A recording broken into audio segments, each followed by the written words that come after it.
Perfecto, entonces vamos a empezar. Vamos a empezar.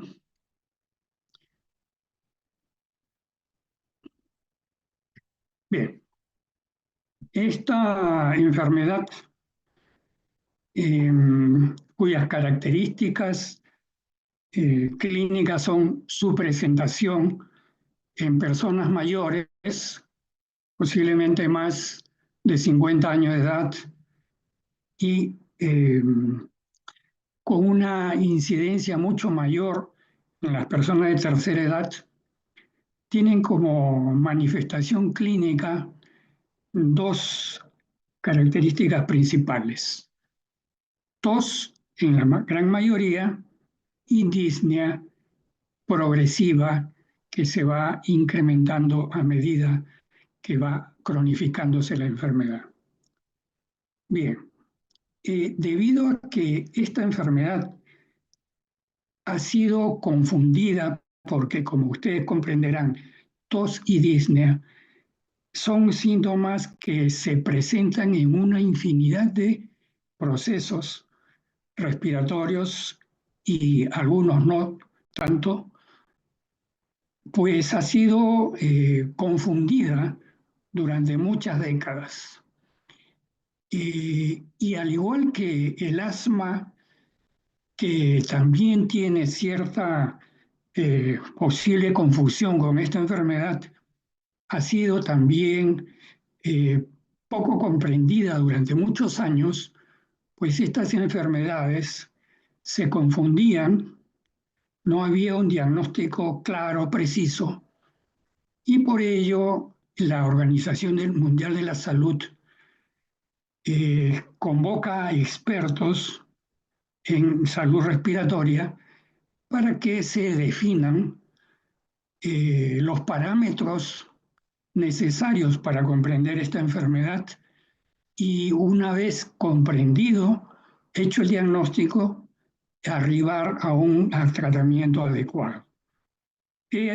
Por esa razón, la Organización Mundial de la Salud emprendió la tarea de el estudio y la diferenciación de estas enfermedades, con el GINA para el asma y el GOLD para la enfermedad pulmonar obstructiva crónica, y ahí tienen ustedes las definiciones. Bueno, entonces, como les decía, los objetivos del GOLD son arribar a un consenso en los criterios de diagnóstico que nos permita hacer unas buenas, adecuadas guías de tratamiento. Con esto se conseguía promover actividades de prevención y rehabilitación. Esto último es indispensable porque el EPOC es una enfermedad prevenible y, como no es curable, solamente alivio sintomático, se necesita un intenso trabajo de rehabilitación para mejorar la calidad de vida. Vamos a ver. Es una causa importante de muerte en Estados Unidos, donde hay mejores estadísticas. Era la cuarta causa de muerte después de las cardiopatías, el cáncer y el accidente cerebrovascular. Es una cuarta causa de muerte en el mundo, matando más que la tuberculosis y el cáncer, y fue una causa de mortalidad importante en el 2020. En el 2012 las cifras dicen que murieron más de 3 millones, siendo el 6% de muertes en el mundo. Aquí tenemos una gráfica conocida, la van a ver en muchos reportes, los 10 más grandes asesinos del mundo, ¿no? Ahí tenemos pues cómo ha ido progresando esta enfermedad desde el año 90 hasta el año 2020, cómo ha ido haciéndose cada vez más incidente, cada vez más prevalente, cada vez más importante. Este cuadro es muy antiguo, pero sigue teniendo validez. Todas las enfermedades importantes como las enfermedades cardiovasculares, las enfermedades cerebrovasculares, han ido eh, disminuyendo en su incidencia y en su mortalidad a medida que han ido mejorando las técnicas de estudio y de tratamiento.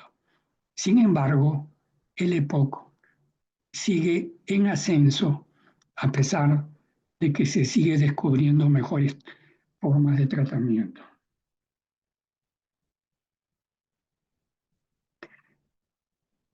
Bueno, esta enfermedad está muy relacionada con el tabaquismo.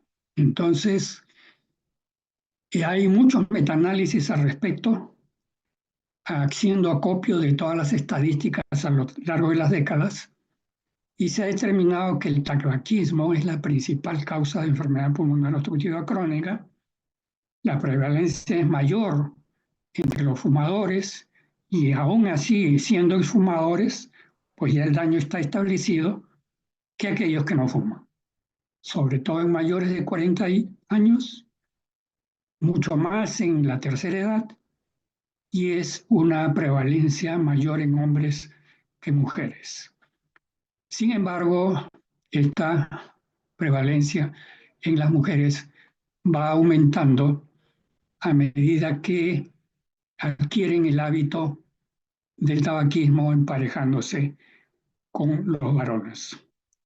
Entonces, así la Organización Mundial de la Salud estima que existe más de 1 billón de fumadores en el mundo y serán 1,6 billones para el 2025. Este cuadro también lo van a ver repetidamente cuando eh, se vean inmersos en el estudio de esta enfermedad. Esto es muy conocido en nuestra América Latina.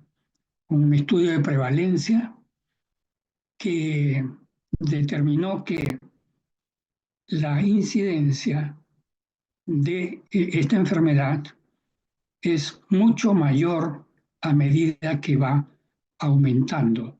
Y esto ocurre en diferentes ciudades de Latinoamérica: Sao Paulo, Santiago, México, Montevideo, Caracas.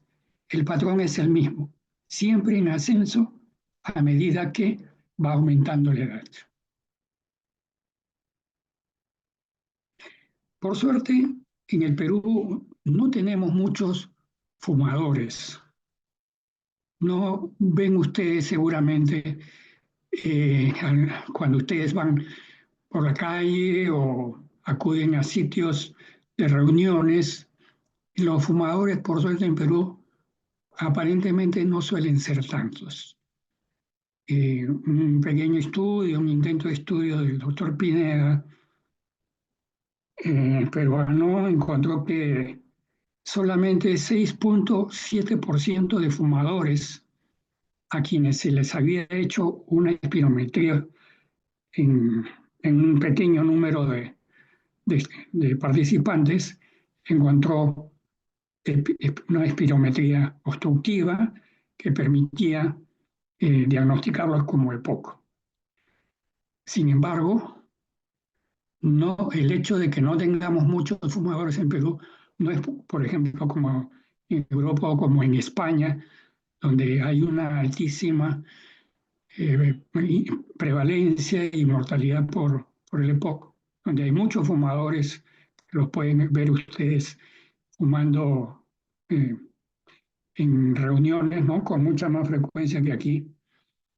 Sin embargo, les repito, a pesar de no tener muchos fumadores que nosotros veamos a simple vista, la presencia del EPOC en Perú es bastante importante porque tenemos otros factores de riesgo, no solamente el tabaquismo, y más adelante lo vamos a ver. En Perú tenemos una ley antitabaco, la 28705, que prohíbe fumar en lugares públicos, regula y restringe el consumo, venta y publicidad, esto desde el año 2006. Entonces ha llegado el momento de definir qué cosa es el EPOC. A lo largo del tiempo, esta enfermedad ha ido cambiando a medida que se ha ido conociendo mejor esta enfermedad. Lo que sabemos que es una enfermedad bastante común y lo importante es que es prevenible y tratable para aliviar los síntomas respiratorios que son persistentes y de este modo, aliviando la obstrucción crónica del flujo de aire, fundamentalmente expiratorio, logramos un alivio sintomático.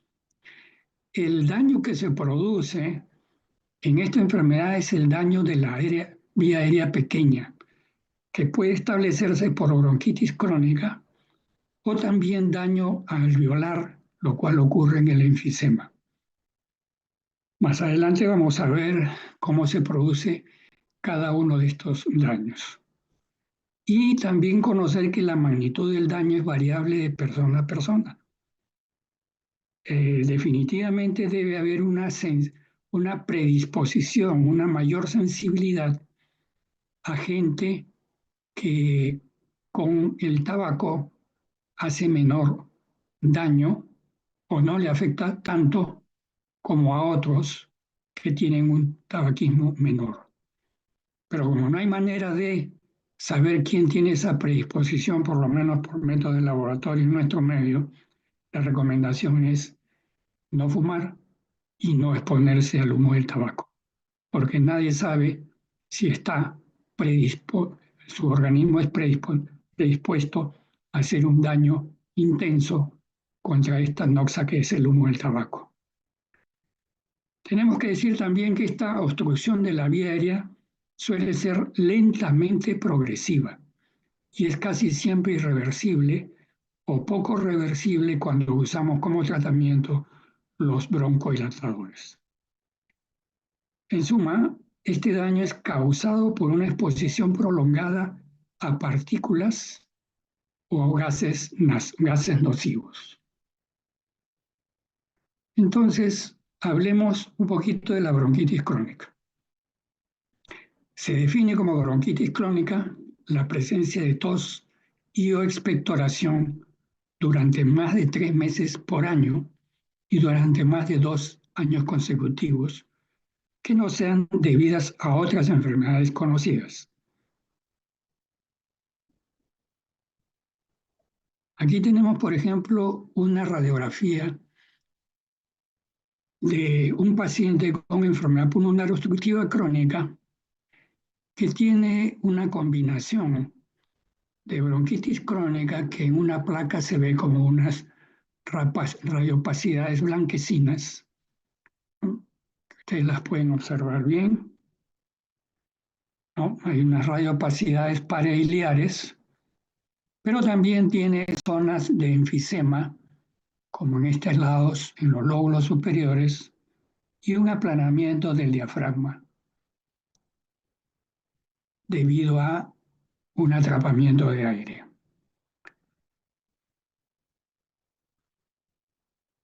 Aquí tenemos un cuadrito en lo cual intentaremos explicar cómo se produce la bronquitis crónica. Debido al efecto tóxico del humo del tabaco o de gases industriales o polvos también tóxicos, el bronquio se inflama y este responde con producción de mucosidad. Se engrosan sus paredes, las glándulas caliciformes se hipertrofian para producir más moco que intenta atrapar estos agentes tóxicos y expulsarlos a través de la tos. Sin embargo, la presencia de la reducción del calibre por edema de sus paredes y taponamiento por las secreciones no permite el flujo adecuado del aire, manifestándose en una mayor, El aire puede ingresar, pero se obstaculiza su expulsión del aire viciado. Entonces esto incrementa la presión distal de ese aire que termina por ejercer presión sobre los alvéolos, rompiendo sus paredes y coalescen estos espacios produciéndose espacios que funcionalmente ya no sirven, no respiran y son sacos de atrapamiento de aire viciado. El atrapamiento de aire que radiológicamente tiene un color negro es la explicación de por qué en eh, el enfisema, como en este caso, tienen ustedes zonas negras, zonas muy radiotransparentes que nos indican que hay un gran atrapamiento de aire que no puede ser expulsado.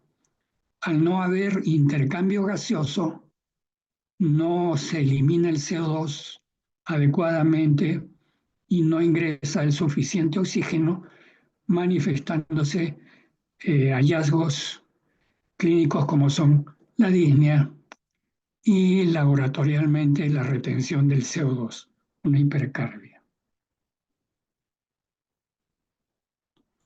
Aquí tenemos pues otro cuadrito para explicarnos, debido a lo que les mencionaba, la rotura progresiva de estos saquitos alveolares que van coalesciendo y finalmente terminan siendo un gran espacio de acúmulo de aire que no se puede oxigenar. Entonces hablemos de los factores de riesgo para el EPOC. Ya lo dijimos, el humo de tabaco ambiental, fumar cigarrillos de tabaco u otros, polvos y sustancias químicas laborales, contaminación ambiental. Generalmente más intenso si ocurre en espacios cerrados, pero también pueden ser espacios abiertos, ¿no? Entonces, ejemplo de espacios cerrados, el tabaco que se fuma dentro de un hogar donde no hay adecuada ventilación, o de espacios, también, por ejemplo, la bosta, en la sierra, en las zonas alejadas donde no llega la posibilidad de utilizar eh, adecuados eh, para la combustión domiciliaria, ¿no? Para la preparación de los alimentos. En la sierra suele utilizar una mezcla de paja con excrementos secos de animales, lo que se denomina bosta, y el uso de este material dentro de los domicilios tan pobres que no tienen mayor ventilación es una explicación de por qué eh, tenemos regular cantidad de pacientes con EPOC con este antecedente. Y un ejemplo de espacios abiertos, por ejemplo, aquellos trabajadores en el campo que durante la zafra, que es la quema y recolección de la caña de azúcar, ¿no? También las infecciones respiratorias en la niñez, infecciones repetidas, son factores de riesgo para el EPOC. Y obviamente todo relacionado a la situación socioeconómica. Bueno, aquí es lo mismo que hemos mencionado ya. Aquí vamos a hacer eh, un paralelo de cómo la inflamación de la vía aérea va a terminar en su obstrucción. En las vías aéreas pequeñas, inflamadas, con el tiempo, debido a la inflamación crónica, por zonas en la vía aérea se va produciendo reparación con fibroblastos. Entonces, debido a la cronicidad y a la severidad de la inflamación, con el tiempo, esta vía aérea deja de tener un calibre adecuado y se va reduciendo este calibre, eh, produciendo una obstrucción de la vía aérea. Y en el caso de la pérdida de la estructura alveolar por la toxicidad del agente que resulta ser una noxa para el aparato respiratorio, se va perdiendo la estructura alveolar y por tanto va disminuyendo la elasticidad del pulmón. Un pulmón normal tiene capacidad de elasticidad durante la inspiración y la expiración. Esta capacidad de elasticidad hace que al contraer sus fibras elásticas dilaten el bronquio. Pero cuando se pierde esta normal estructura alveolar, esa elasticidad se pierde y el bronquio no tiene quien le normalice su diámetro. Es por eso que se va perdiendo también por allí el calibre normal de la vía aérea. Ambos procesos terminan pues en la obstrucción crónica de la vía aérea. Aquí vamos a hacer un pequeño paralelo entre el asma y la enfermedad pulmonar obstructiva crónica. En el asma hay un agente sensibilizante que inflama las vías aéreas a través de los eosinófilos. En cambio, en el EPOC hay un agente tóxico que inflama las vías aéreas a través de la presencia de macrófagos y neutrófilos. Pero ambos concurren en la reducción del calibre de la vía aérea, limitando lo que conocemos como el volumen expiratorio forzado al primer segundo. Más adelante lo vamos a ver, pero brevemente les explico. El volumen expiratorio forzado al primer segundo es una cantidad de aire que medimos cuando a un paciente frente a un espirómetro, que es el que mide los volúmenes y flujos de aire, cuando le ordenamos que tome aire todo lo que pueda. Y una vez que ya no pueda más, elimine ese aire lo más rápido y violento que pueda. Entonces, el espirómetro lo que hace es medir ese volumen que sale en el primer segundo del soplido, solo el primer segundo.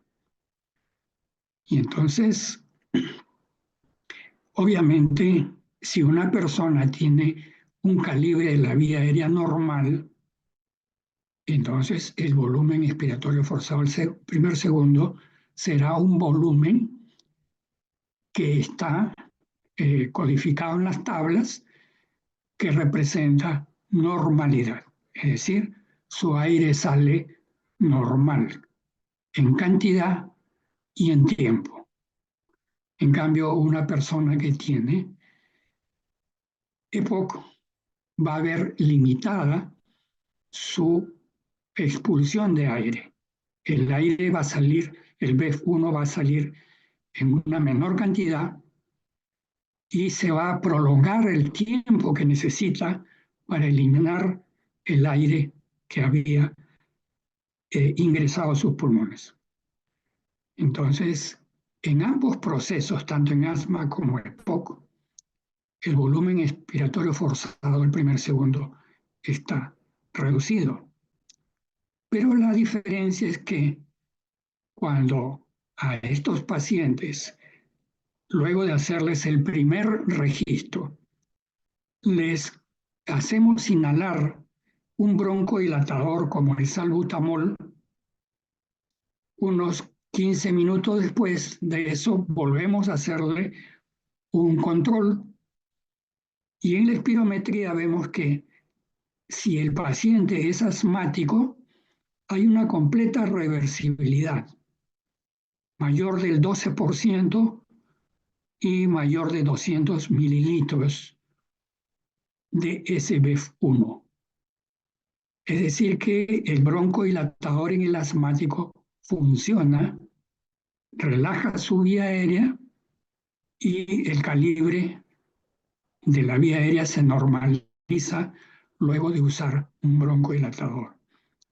Sin embargo, aquel paciente que se le coloca el broncodilatador y en la segunda prueba vemos que hay un poquito de reversibilidad, menos del 6% o prácticamente ninguna reversibilidad, eso nos indica que ese broncodilatador no ha funcionado, no ha podido abrir la vía aérea debido a que es un paciente con vía aérea remodelada, con una obstrucción física, fija, obstrucción física, que ya no es capaz de broncodilatarse frente al medicamento en aerosol. Entonces, por eso la utilidad de frente a pacientes con síntomas de obstrucción de la vía aérea, realizarles una espirometría que nos permita diferenciar si es muy reversible, probablemente es asma, y si es poquito o nada reversible, es un paciente con enfermedad pulmonar obstructiva crónica.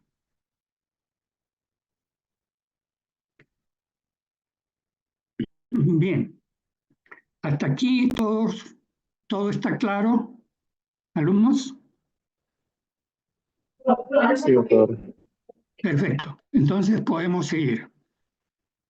Vamos a avanzar un poquito más antes de darnos unos minutos para refrescar la garganta. Sigamos. ¿Cómo diagnosticamos el EPOC? Y aquí es algo que ustedes tienen que tener muy claro. Les he hablado de una espirometría como método que nos ayuda en el diagnóstico de esta enfermedad. Pero, ¿a quién le vamos a hacer la espirometría? ¿A todo paciente que está con tos o que le falta un poco el aire? No, por ahí no empezamos. Así no es. Tenemos que empezar a sospechar que un paciente tiene EPOC por la historia clínica, por la anamnesis que ustedes hacen cuando el paciente está frente a ustedes. Y esto es muy importante, porque buscando en la historia clínica, en la anamnesis, los factores de riesgo es donde vamos a mejorar nuestras posibilidades de diagnóstico. Entonces lo que buscamos es en el paciente si tiene exposición prolongada a factores de riesgo. Y una vez que hayamos hecho nuestra sospecha, lo vamos recién entonces a comprobar por espirometría. ¿Okay? Y ahí vamos a buscar en esta espirometría disminución del flujo en la vía aérea, el BF1, que no es significativamente reversible post-broncodilatadores. Recuerden bien este concepto, ¿eh? Significativamente reversible, ¿ok? Porque puede haber un poquito de reversibilidad en el EPOC frente al broncodilatador, pero no es significativo. Significativo es más de 12% o 200 centímetros cúbicos de mejoría luego del uso del broncodilatador. Entonces, EPOC cuando no es significativamente reversible. Como dijimos, la mayor prevalencia se da en varones mayores de 40 y mucho más si son de la tercera edad. Otro cuadro muy conocido, la relación entre la función pulmonar y el tabaquismo. Entonces, en las abscisas tenemos la edad, en las ordenadas, el BEF1, que partimos en el cero desde los 25 años en adelante, ¿no? Miren, entonces, a medida que va aumentando la edad, la curva de función pulmonar, es decir, la medición del BEF1 o FEP1, va disminuyendo. A medida que avance la edad, en el fumador predispuesto y que hace la enfermedad, la curva desciende muy rápido. Es la flechita que dice fumador predispuesto, como cae la curva del BEF1. En el fumador no predispuesto, aparentemente la caída es mucho menor. Entonces ahí la explicación de aquel que conocemos que fuma como chino, pero que aparentemente no le pasa nada. En cambio hay otros fumadores predispuestos que no fuman tanto, pero que el daño es muy relevante. Obviamente lo ideal es la curva del no fumador, que mantiene su BEF1 bastante alto a pesar de una edad muy avanzada. Si el paciente deja de fumar por una buena temporada, lamentablemente no se acerca a la curva del no fumador. Es decir, el hecho de abandonar el tabaquismo después de un tiempo no normaliza su pronóstico. Sigue habiendo una caída del BEF1, pero claro, no es tan fuerte como la del que sigue fumando. Pero lo que trata de demostrar esta curva es que una vez hecho el daño, la enfermedad prosigue. Ahora vean ustedes por qué es tan importante conocer esto. Porque miren, los estudios nos dicen que el paciente con un BEF1 aproximadamente del 30% ya está con una disnea significativa.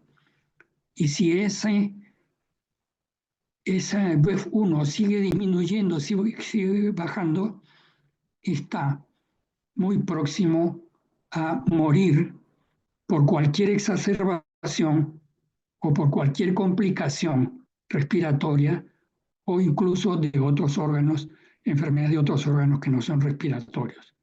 Es así que un paciente con EPOC y un BEF1 muy bajo, es probable que si hace una neumonía no sobreviva a ella.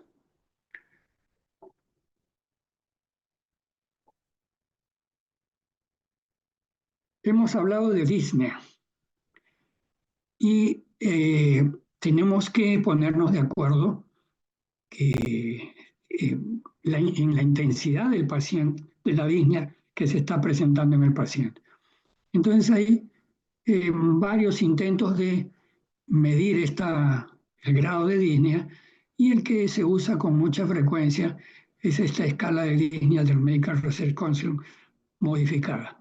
Ahí están las siglas. Entonces, ¿qué nos quiere decir esto? Que si un paciente que no tiene disnea al realizar ejercicios intensos, pues es una persona que no tiene disnea grado cero. Si al andar deprisa en llano o al andar subiendo una pendiente poco pronunciada, tiene disnea, será un grado 1. Y así nos vamos hasta el grado 4, donde dice que la disnea le impide al paciente salir de casa o él tiene disnea a actividades tan habituales como vestirse, asearse, de vestirse, ¿no? Esto nos permite que todos hablemos sobre la disnea poniéndonos de acuerdo en qué es, ¿no? Bueno, aquí hay otra escala, la vamos a pasar, o la anterior es la más frecuente. Esta curvita, también muy antigua, pero muy ilustrativa para ver cómo es la curva espirométrica en un paciente que no tiene EPOC, que está normal, y otro que sí tiene EPOC. Entonces veamos, tenemos en las abscisas los segundos y en las ordenadas los litros. ¿Qué nos dice esta curva? Miren, la curva inferior que es la curva de una persona normal, ¿no?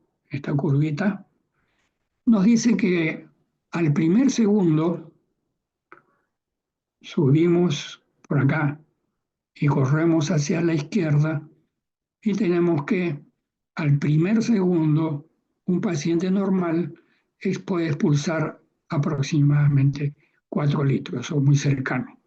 Por decir, en esta tablita nos indica que el BEF1 en un paciente normal es 4,15 litros. ¿Qué pasa en un paciente con enfermedad pulmonar obstructiva crónica? Al mismo primer segundo, como tiene la vía aérea obstruida de calibre menor, entonces hay una dificultad para que elimine ese aire. Entonces al primer segundo ya no tiene 4,15 litros, tiene solamente 2,35, ¿no? E igual ocurre con la capacidad vital forzada, que es un volumen ya, el volumen de todo lo que ingresa y todo lo que sale, ¿no? Reducción de 5 litros a 3,9. Entonces, esta curva pues es representación clara de un paciente que tiene enfermedad pulmonar obstructiva crónica, por supuesto teniendo en cuenta que ya se le han hecho pruebas anteriores y no es reversible frente a un broncodilatador. Pero aquí lo importante es lo siguiente, saber en qué cifra podemos decir que un paciente tiene EPOC. Por eso se hace un cociente dividiendo el volumen expiratorio forzado al primer segundo frente a su capacidad vital forzada. Esto significa que medimos la capacidad vital forzada, sabemos cuántos litros entra y sale en ese pulmón en total, y luego medimos el BEF1, es decir, solamente aquella porción que salió en el primer segundo en forma rápida y violenta. Y al hacer un cociente obtenemos una cifra. El paciente normal tendrá 4,15 sobre 5,2, el 80%. Y un paciente con SPOC tendrá 2,35 entre 3,9, 60%. ¿Ven? Entonces, la OMS nos indica que un paciente que tiene como punto de quiebre menos de 0,7 o 70% y a quien se le ha hecho la prueba de broncodilatador luego de un basal y resulta que este cociente es menor de 0,7% y con factores de riesgo, entonces podemos definir que este paciente tiene enfermedad pulmonar obstructiva crónica. Bueno, nos tomamos unos 3 minutos para que todos nos oxigenemos y luego continuamos. ¿Les parece bien? Está bien, doctor. Listo. Entonces, en 3 minutos estamos nuevamente juntos.